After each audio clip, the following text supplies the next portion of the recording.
டேய், என்னடா பண்ற? சர்ச்சில் ஆண்டவர் அவ்வளவு பரிசுத்தமா தூரிச்சு ஆளாச்சிட்டு இருப்ப, இங்க வந்து இதை பண்ணிட்டு இருக்கிற? டேய் நீ சந்தோஷமா இருந்தா அதான்டா. டேய், சர்ச்சில் அவ்வளவு பரிசுத்தமா இருப்பியாடா, இங்க வந்து இந்த வேலையை பார்த்துட்டு இருக்கிற? டேய் சர்ச்சு உள்ள இந்த வேலை பண்ண முடியுமா?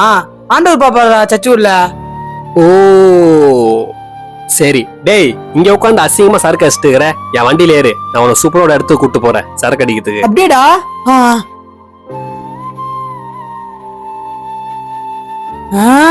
நம்ம தெரிஞ்ச இடம் மாதிரி இருக்கு. டேய் என்ன சர்ச்சு கூட்டு வந்துக்கிறா? பாஸ்டர் கிட்ட மாட்டி விடலாம் பாக்குறியானா? டேய் அப்படிலாம் இல்லடா, நீ வாடா ஃபர்ஸ்ட்.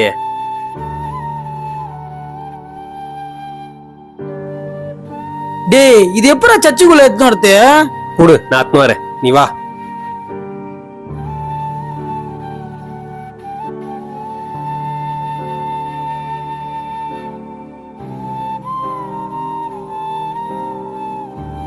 டேடா இப்ப குடுறா, நல்ல இடம், ஃபேன் காத்து சூப்பரா இருக்கும். டேய் எப்படா சர்ச்சுக்குள்ள குடிக்கிறது? ஆண்டவர் பாப்பாரா, ஆண்டவர் வாசம் பண்றான்டா இது. ஓ அப்படியா, ஒரு நிமிஷம் இரு. இந்தாடா 1 கொரிந்தியர் 3:16-17 எடுத்து படுறா. நீங்கள் தேவனுடைய ஆலயமாய் இருக்கிறீர்கள் என்றும் தேவனுடைய ஆவி உங்களில் வாசமாய் இருக்கிறார் என்றும் அறியாது இருக்கிறீர்களா? ஒருவன் தேவனுடைய ஆலயத்தை கெடுத்தால் அவனை தேவன் கெடுப்பார். தேவனுடைய ஆலயம் பரிசுத்தமாய் இருக்கிறது, நீங்களே அந்த ஆலயம். என்னடா புரியுது? நான் உனக்கு சொல்றேன், நல்லா புரிஞ்சுக்கோ.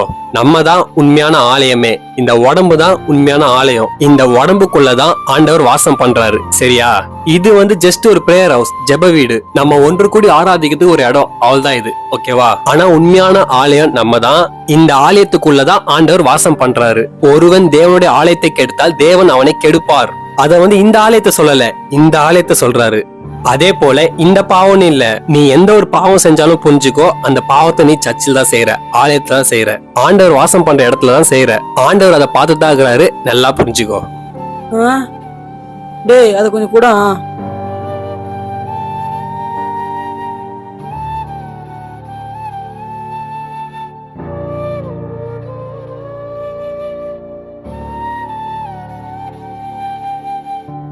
ஏசப்பா என்ன மன்னிங்க ஏசப்பா.